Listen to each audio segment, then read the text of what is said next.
Hello, everybody.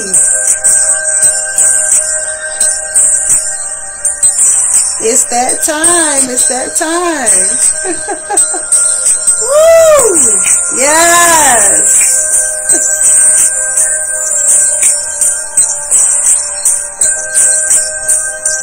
Are you ready for some relationship talk? If you are, let me hear you. Let me hear you. It's time for Relation Talk Tuesdays with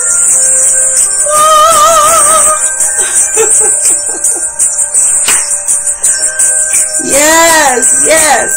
This is your time to share, right? Share this video with your friends. Tag them in the comments. Hey, we're going to go into what we wish someone had told us about relationships before we thought we knew better, right? Come on.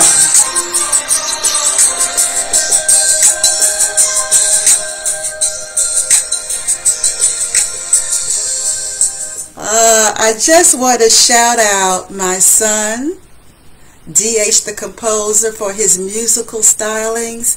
I love this soundtrack for Relationship Talk Tuesdays. So I am so very grateful. I don't take his gift for granted. He's a chip off the old block, and I am so elated that he got to contribute to what I'm doing. So who's out there? Do we have any regulars out here, or people who this regular Relationship Talk Tuesdays folks out there? I'm looking to see. Hey, hello there. I'm trying to see if my ride or die crew are out there. Let's see, are you out here? Ah, yes indeed. I see you.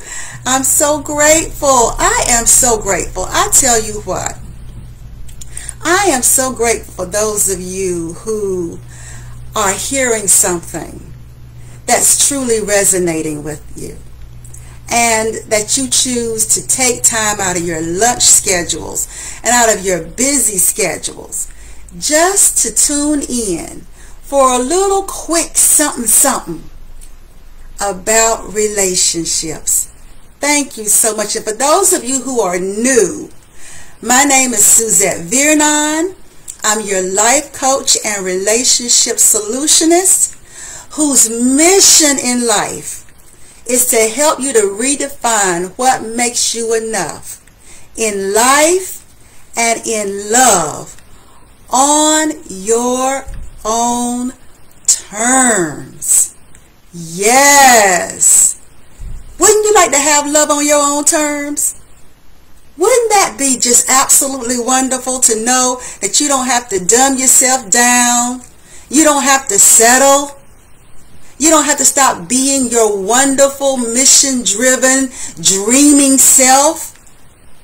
Well, I'm here to tell you, you don't have to. I am evidence, and there's some people out there who I've coached who will co-sign on the fact that you don't have to be less than who you are to have great love. Hi, Henrietta. Listen, y'all gonna see me look this way. That's Facebook. Right here is Instagram. So I see you waving back at you. Who else I see out there? Let's see. Make yourself known. Make yourself known. I'm still trying to get used to Facebook and this new creative studio that it has. So, but anyway, if I don't see you during the live, I promise you, I will look at every comment back to you. And if you are listening to the replay, put hashtag replay so that I know that you heard something I said. And listen, hey, I know that you have opinions about things, and I say, hey, let her rip. Talk back to me. Let me know what you're thinking. Let me know what you're feeling. Let me know what you've gone through. Let's have a great conversation. You don't have to agree with me, but one thing about it, what I'm going to say is going to make you think. It's going to either make you more sure that you're right, or it's going to make you think about what I've said and really go deeper to see if what you are, the ground that you're standing on, if it can really hold you up, if it can really stand the test of time. Okay? All right. And I like to tell people this is not something, I don't share things that I read somewhere. That's all I do. Even if I read it somewhere, I've had to test it and see if it produced fruit in my own life. Right? So what you're getting from me are my insights, what I've experienced. You have a different one, that's fine. But this is my experience. And I feel like because it has proven to bear fruit, sustainable fruit in my life, I want to share it with you. Okay? So let's go. We're going to talk about communication today. Because I often hear people saying over and over and over again, what was the problem? Communication. What's one of the most important things in a relationship? Communication. How many of you have said that? It's communication. That's the most important thing. Communication. Well, I am going to make the case why communication is not the problem in your relationship. Okay? Y'all ready? Now, I'm going to tell you who really brought this to the forefront for me. I don't know how many of you remember my You Ask, Good Men Answered virtual summit.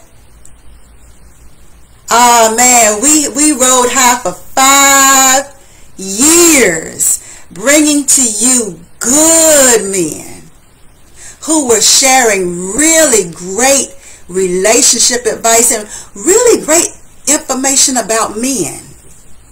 Right? And one of those guests was a gentleman by the name of Bruce Music. Now, those of you that know I'm musical. A lot of you all knew me when it came to music before you knew me as a coach.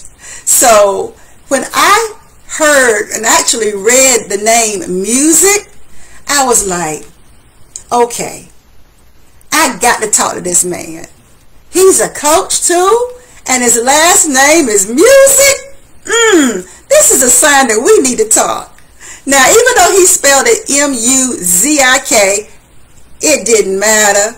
That was even more special. What a wonderful spelling, right? So we had a great conversation, and he came up with love at first fight. And that captivated me. And he talked to me about what his thoughts were and what his insights were and what he discovered from his own relationship journey. And, you know, I'm always intrigued by that. So I listened, and he made the statement that he felt like communication was not the issue. When it came to most relationship situations romantically, where you can't seem to see eye to eye, that things were going fine until they weren't, that you seem like you're at an impasse, and you can't seem to get you can't seem to connect anymore, right? I see your Instagram. Thank you so much. Thank you for joining me. Thank you, Facebook. This is so cool. But anyway, he said that he didn't think that was the problem. That when you hit that point in your relationship where you just can't seem to connect the dots with each other, you're not seeing eye to eye, you're bumping heads. You want to go right, he wants to go left. That nothing seems to work, right? And he called it a power struggle. But then he made a specific point. Because at first I'm like, no, it's communication. I'm going to listen to you, right? And we're going to talk about this. But it's communication. But you know how somebody can say something to you and it kind of stays with you? And you keep having to chew on that thing? You keep having to chew on it? Well, that's what I've been doing. Because it's been several years, but I've still been chewing on it. And so let's unpack it together, okay? Y'all all right with that? I have my little trusty journal, but I'm trying to get a little bit more savvy with technology. And so you won't be seeing me grabbing that. I'm going to be trying to talk to you. And if you see my eyes wander a little bit, it is because I do have notes. Yes, I do. I have notes because I want to make sure that I don't forget to tell you what it is you need to know. He says that communication is not the issue. He says that what the issue is instead is a lack of a secure emotional connection. Listen to that again. He says the problem is a lack of secure emotional connection. So you know, I started kind of drilling down into it. And actually my husband and I talked about it last night, and we talked a little bit more about it this morning. Because I'm going to tell you where I do agree with Bruce. Bruce says that during the romantic phase of a relationship, communication is not an issue. And I started thinking about it.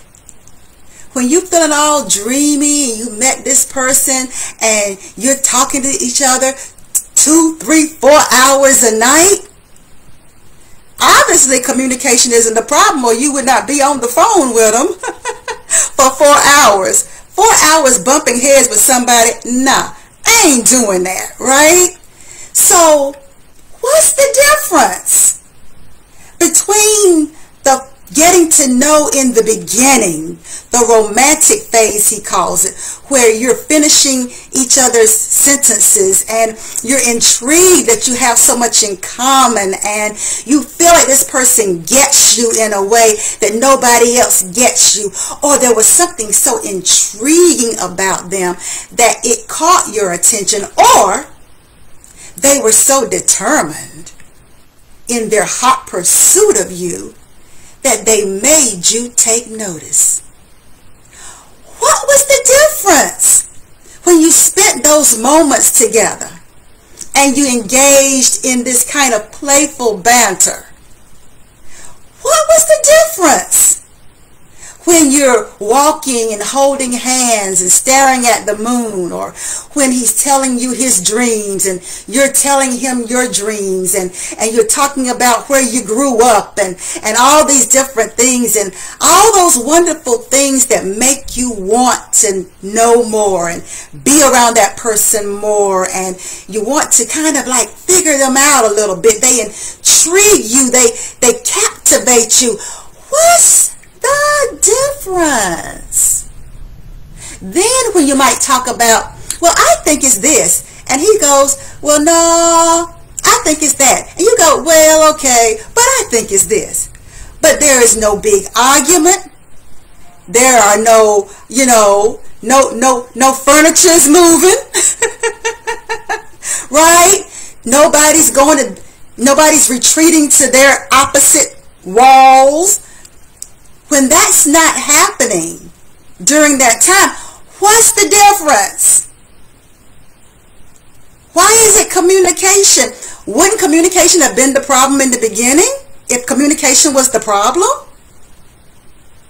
Wouldn't that have shown up, right? Why is it happening now? So I said, okay, all right, Bruce, let's just work with this.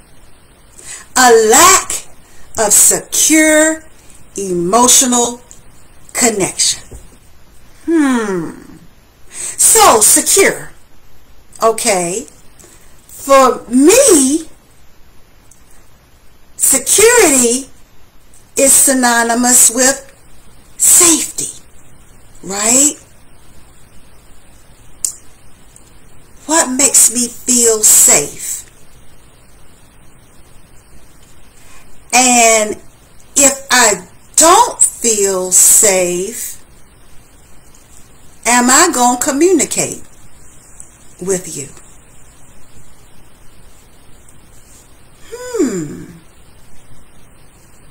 If that be the case, would communication be the problem?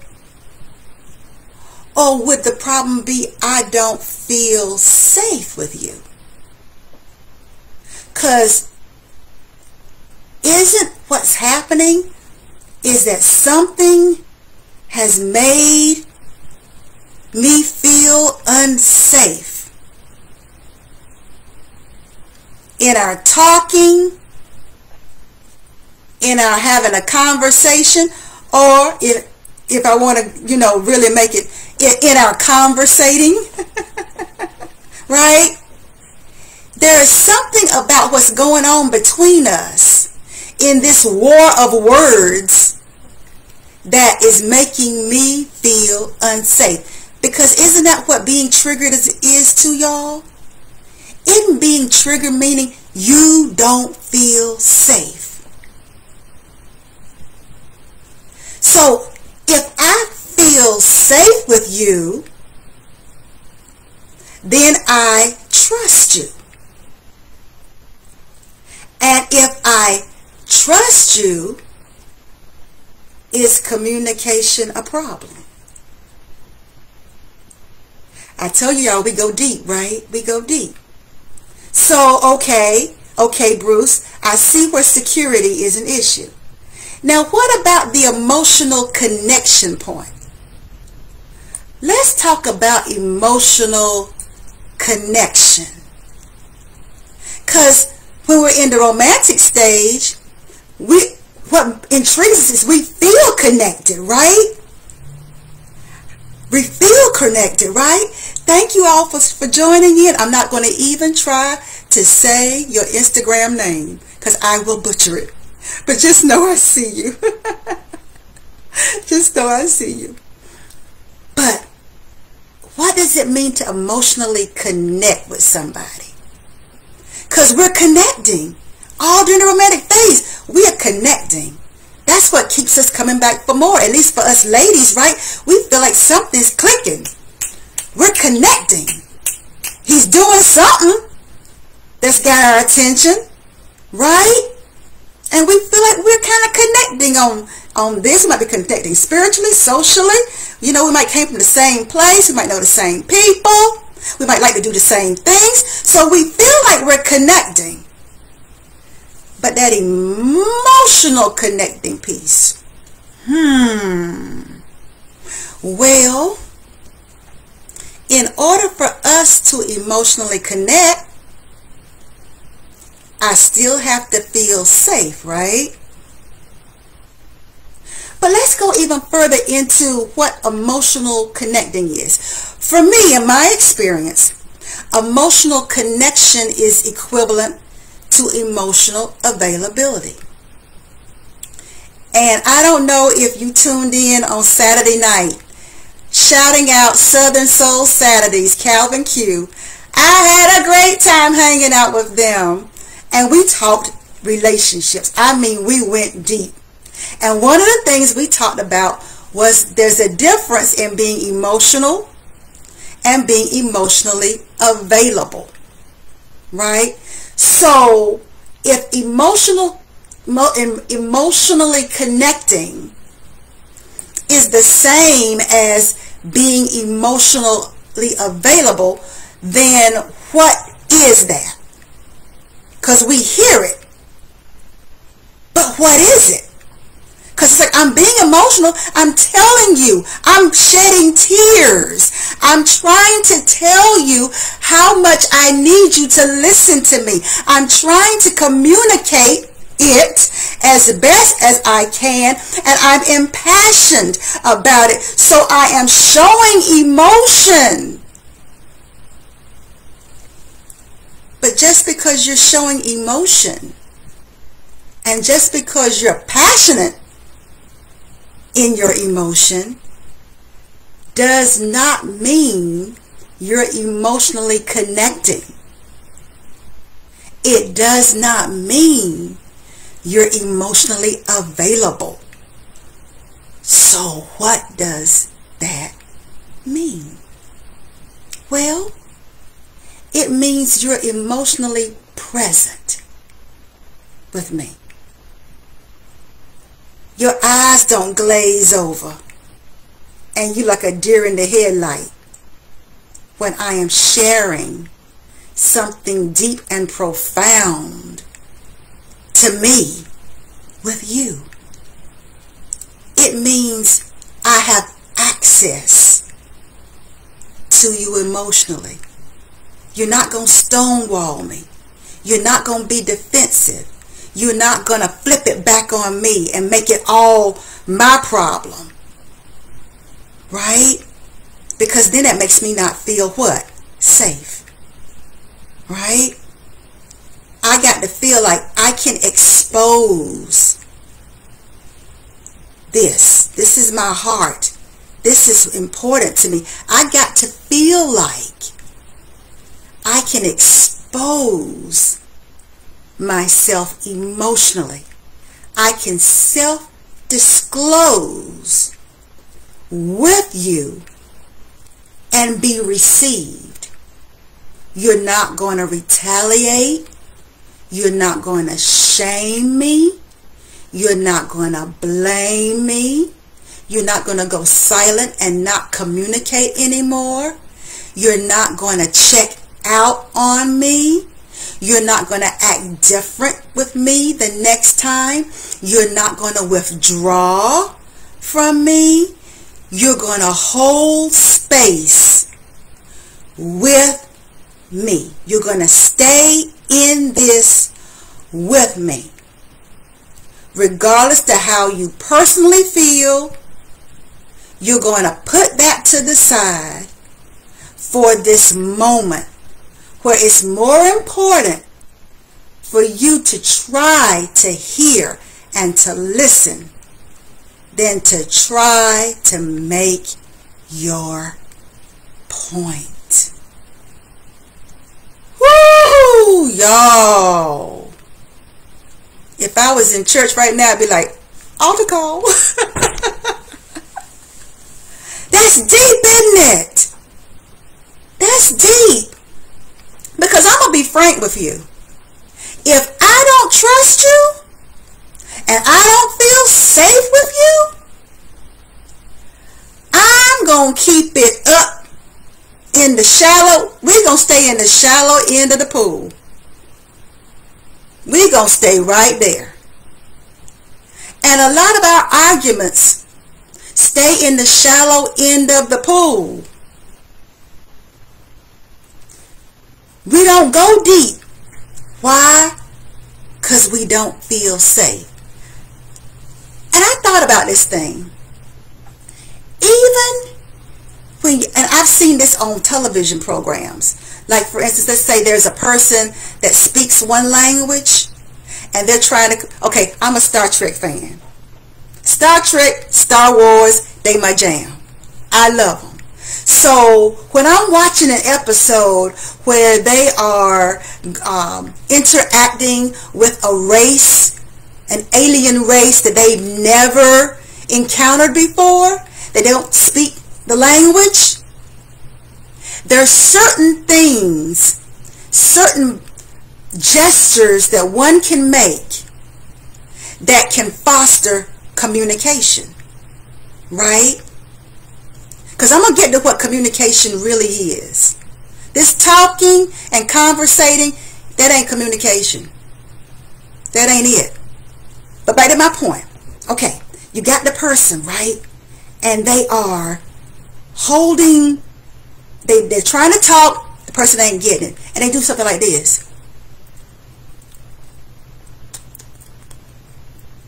and the person understands. You're talking about food, and you start pointing, and you point to that, and you go, yeah, yeah, yeah, yeah, yeah, and you point, and they go, right?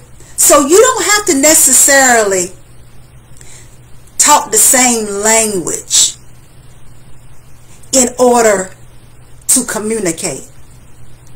You just have to be in an agreement and have an understanding about what the person is saying. Okay, let me make my point about what makes communication different. Because a lot of us stay in the talking and conversating, but we don't get to the communication part. And we have already determined that there can't be communication if we don't feel safe, right? Right? And if we don't feel like that person is emotionally available. We might try it with you, but if you prove to us that you can't be trusted, we're going to stay on the shallow end of the pool. It's going to be very hard for you to get me to open up. Ladies, I'm trying to tell you something. That's true of us, and I'm sure my brothers that are listening, y'all know I'm telling the truth.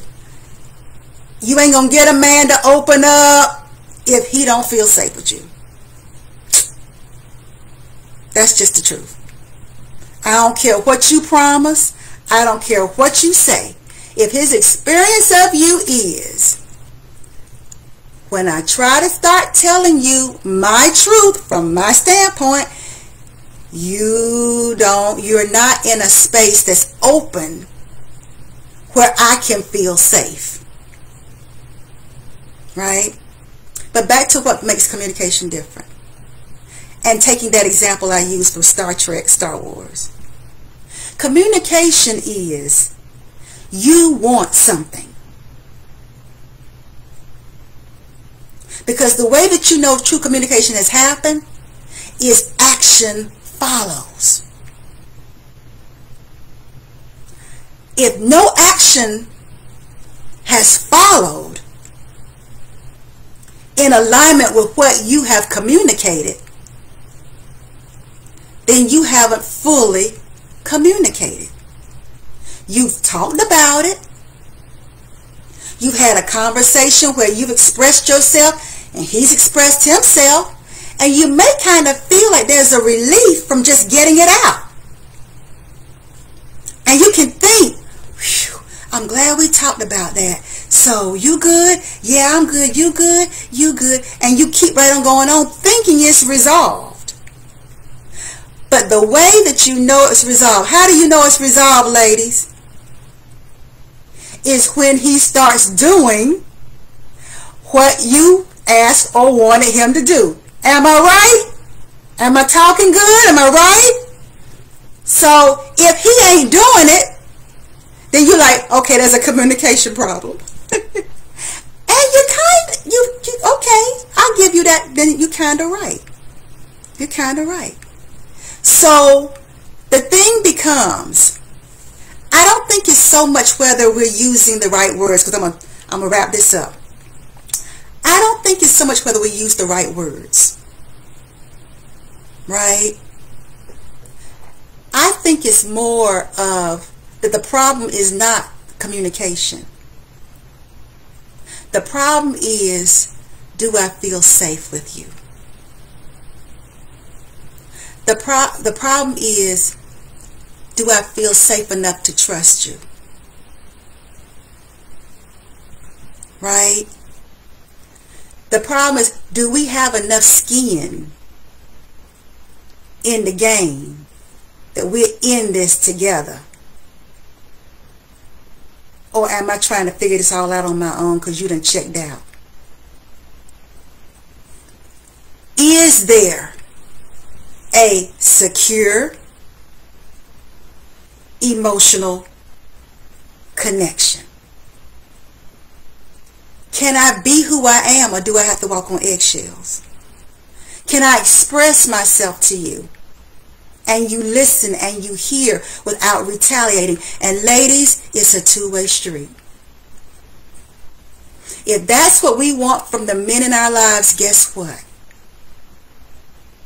We have to become a safe place. I'm going to say this and then I'm going to end this.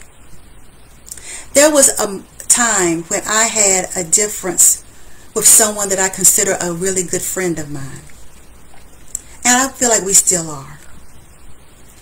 And we had a difference where she expressed her upset with me about something that I did. And at first I was like, because you know I'm the queen of goodbye. It's like, you know what? If you don't know me by now and you want to believe this about me, then okay. That was my first thought. I didn't say that to her, but I had to deal with my ego, right?